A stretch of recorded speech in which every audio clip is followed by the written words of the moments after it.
Peter Sjeland säger morgon fra Meteorologisk institutt.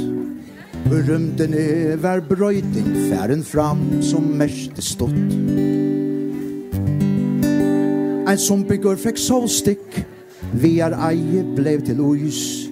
Medan sår og gjørdest, fævort frøytøyar paradis.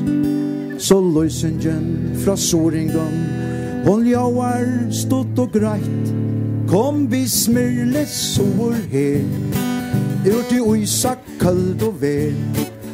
Av venon, fart og øl og snaps, kanska vun, ta Alfred ikke ser. Og ta skipet og i havn, ligger odgen framman stavn.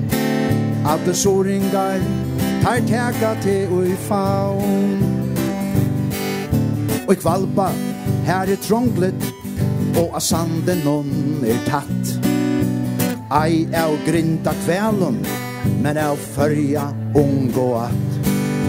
Og saue skingar tar reipa, ta der voisa Sigmund fram. Her han tegur søsta tætje, og har en bena søyn han fann.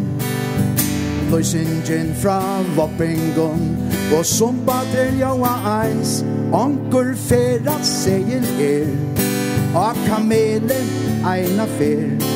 Etter ødne fram vi Porschere, her gråte pruisen ber. Vänta vi och i zombie boy och ju i varje klockan troj. Kom du sorgar, pass bilder dig tur. Ja, onkel fera säger och kamele eina fer. Etter ödne fram vid Porschere, här gråte pruisen ber. Och vänta vi och i zombie boy och ju i varje klockan troj. Kom du sorgar, pass bilder dig tur.